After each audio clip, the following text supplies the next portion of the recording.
Welcome to the session session 1 in the business research methods.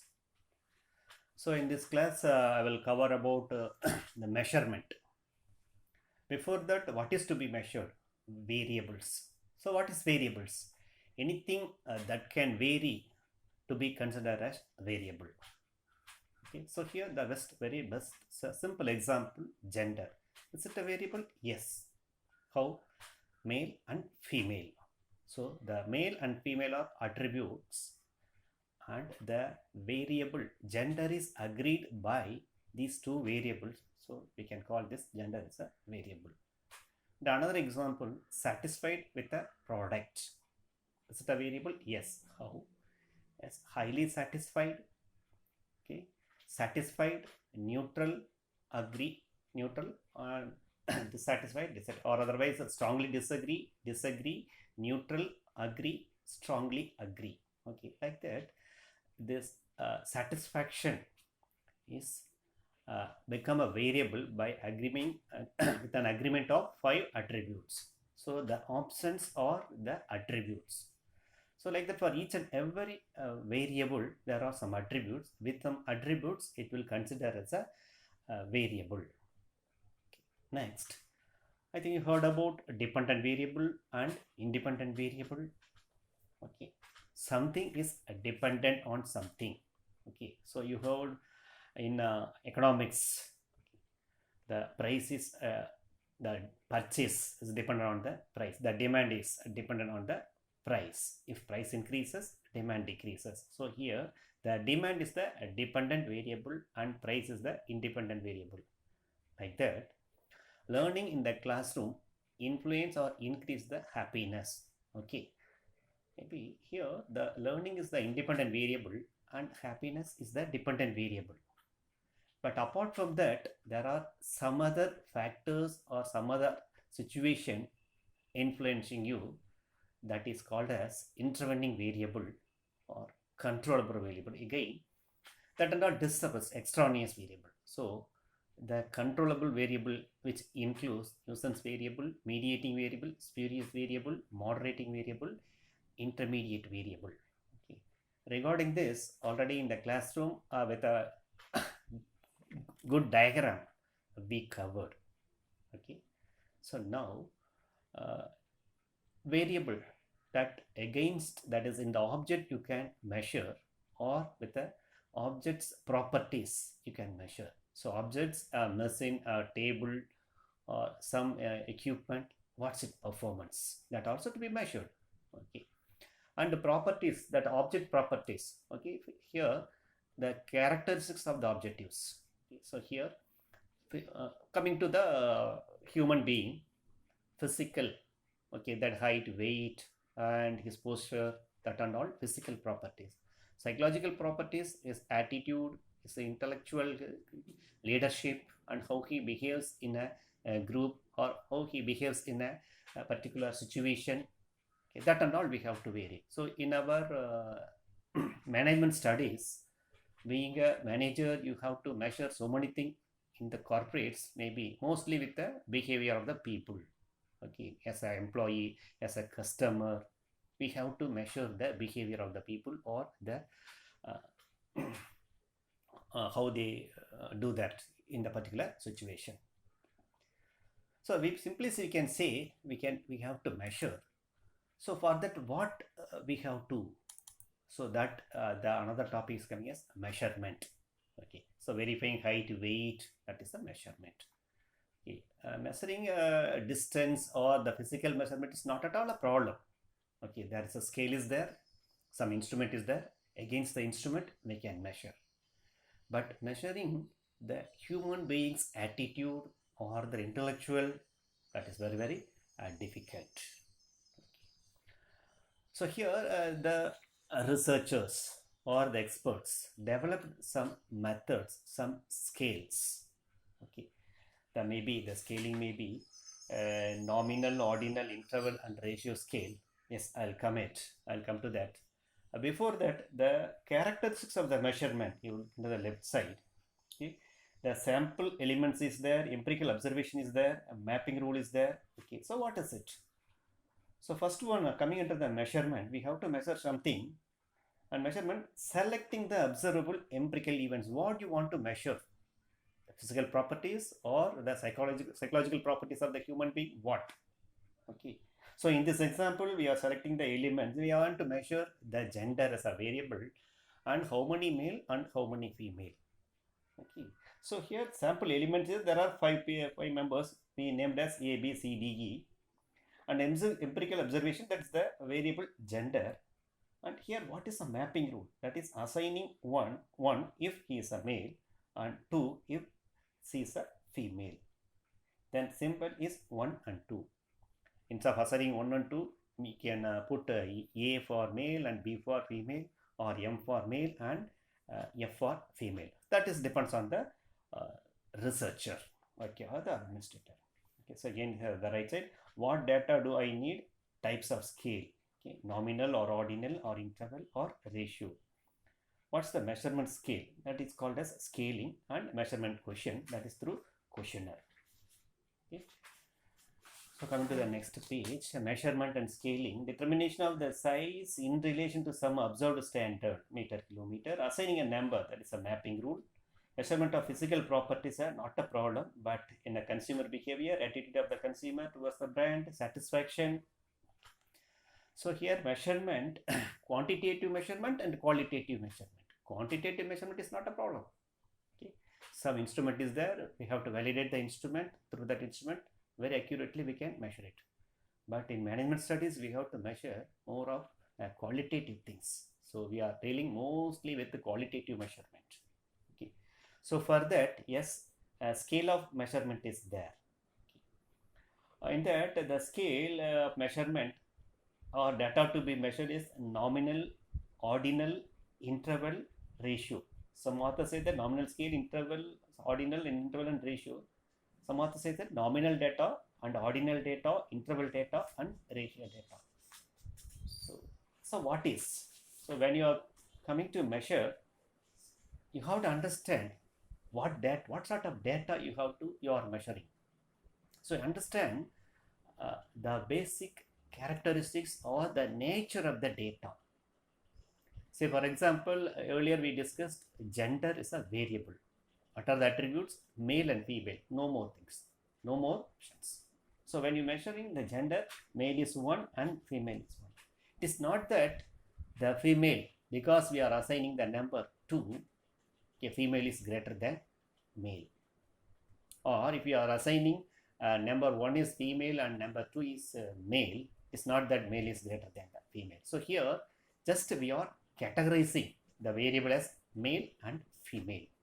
No direction which is bigger or which is smaller. So here the nominal scale only categorize, no direction, no distance between the category 1 and category 2. Say another example, suppose we are measuring the religion, Hindu, Christian, Muslim and Sikh, like that. Okay. So again, if you are assigning 1 to Hindu, it's not that Hindu is greater than everybody or Hindu is less than everybody. Or if you are assigning 3 to Muslim, it's not that Muslim is bigger than or smaller than.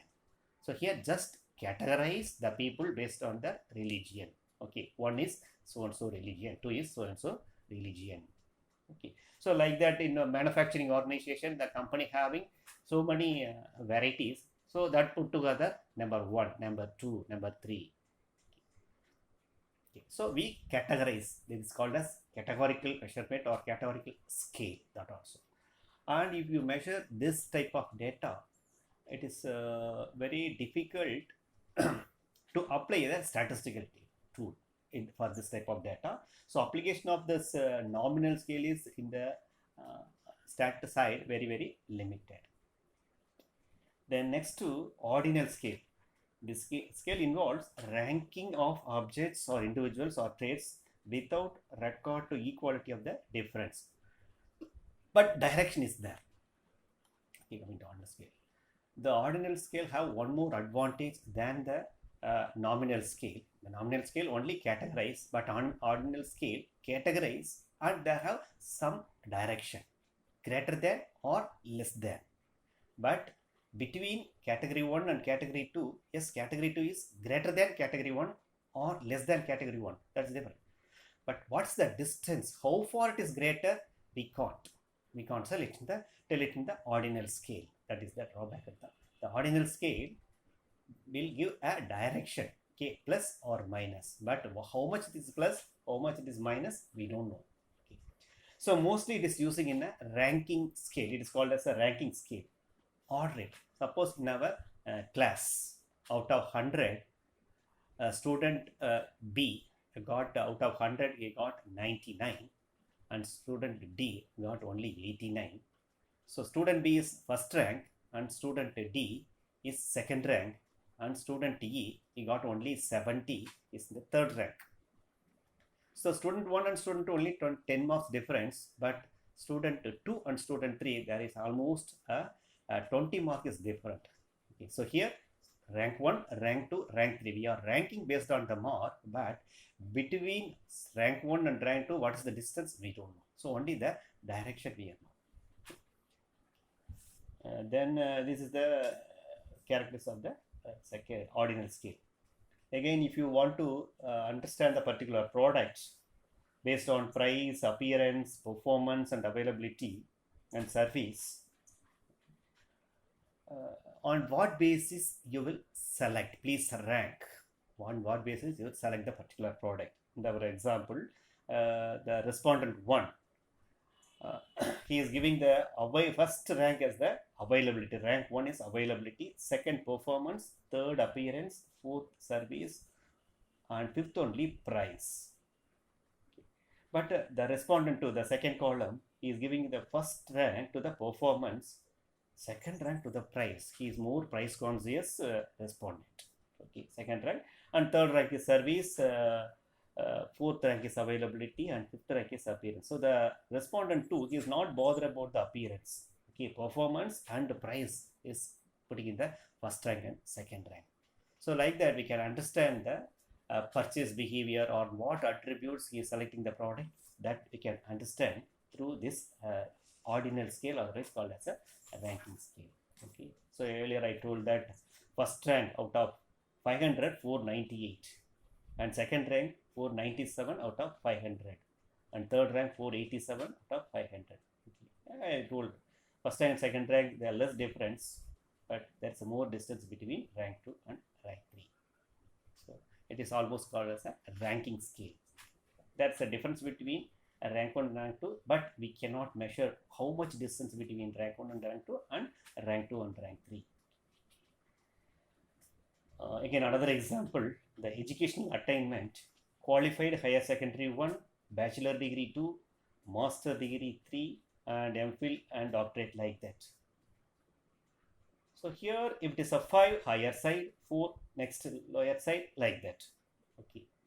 So here we can categorize, and again we can understood based, if it is a 1, a lower qualification; if it is 3, little bit higher qualification, or else you can also reverse. Okay, 5 for higher secondary and 1 for a doctorate, you can reverse. Accordingly, you can understand how you assign the scaling.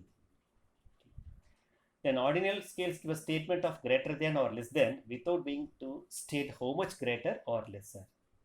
So we analyze, use mean, median, percentile, and quartile mean in correlation, rank order correlation, and non-parametric test, widely used in rank order and relatively fair comparison. Then coming to the third scale, interval scale. The difference between two consecutive numbers is meaningful.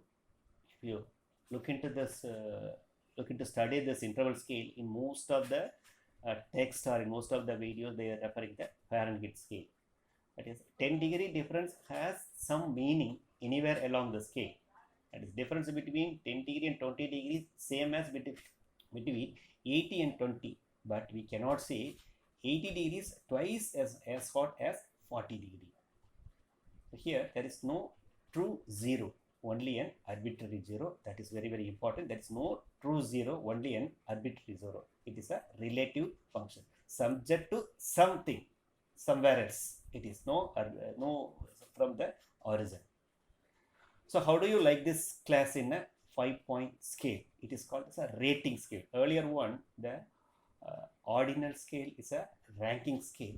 interval scale is a rating scale. That is, you are giving your own rate.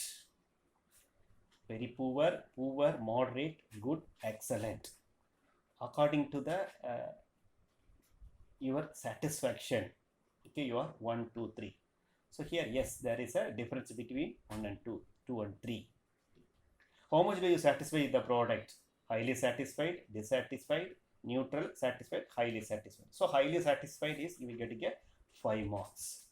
So this scale is called as a rating scale, and this rating scale measure the distance between one category to another category. And interval scale, next the last one is the interval scale. Here the object or events or the person are categorized on an order plus magnitude of the direction, and again from absolute 0. There is no then interval scale is more powerful than the ordinal scale for incorporation of the quality and equality of the intervals. They have origin 0, but it is not possible to determine what may be called an absolute 0.